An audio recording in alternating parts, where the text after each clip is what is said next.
Now the scary part, doing an actual interview. If you've never done this before, it can seem really scary. You want to continue this idea that you're starting to build a relationship with somebody that you don't know yet, and that you really want to get to know them very well, and you want to bring out the best in them. And the more comfortable you both feel, the more you'll really get to see what it's like to work together.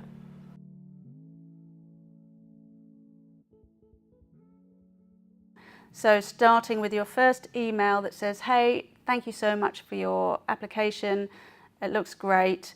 I just want to talk to you on the phone so we can get to know each other a bit better and decide if we both want to continue. And make it really friendly, but be really clear about the questions that you want to ask so that you have clear answers.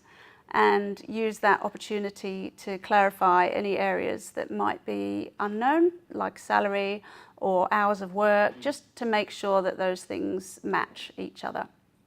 This thing of slowing down and doing it properly is actually really important. Many early stage founders really want to just rush through and sell the job to a candidate and then kind of weirdly talk about the money later.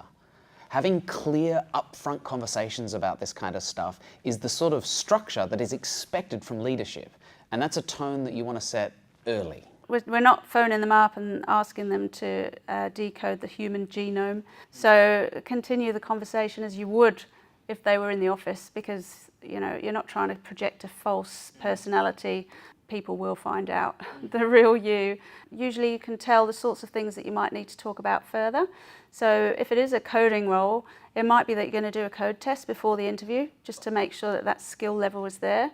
So you should let them know about that in advance, and just let them know that the interview will be a two-way process. So come with questions and don't be afraid to ask. And I ask them to think about it like a relationship, that we're trying to get to know each other.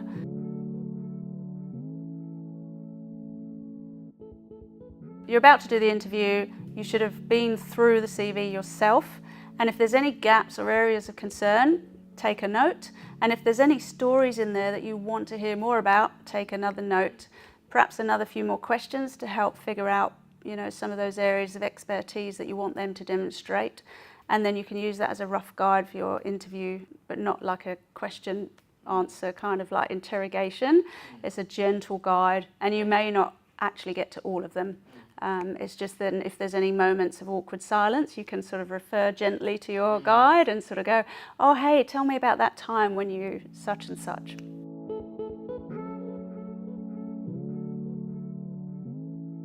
Finish the interview correctly, don't just stop them halfway through a story.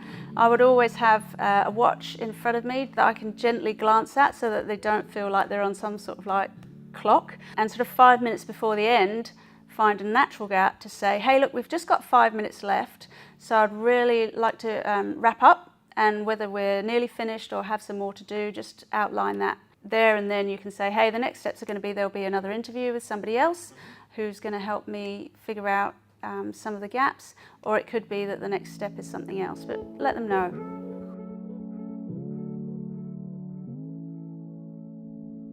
Sometimes very hard for people to ask questions because they actually just have convinced themselves that they want the job.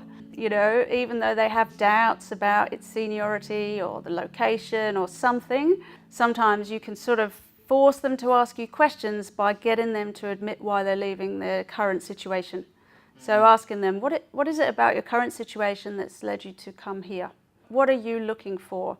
And sort of help them ask some questions so that they can leave knowing whether this is the right job for them or not. And I actually sometimes just say outright, look, if there are some concerns, just ask me about it, and that way we can figure out if it's right for you.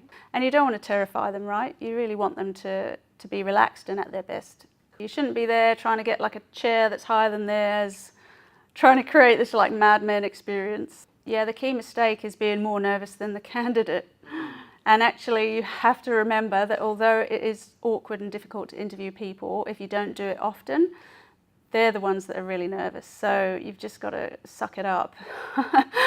Be more humble and just help them and focus on them and their nervousness, and that should help alleviate your own.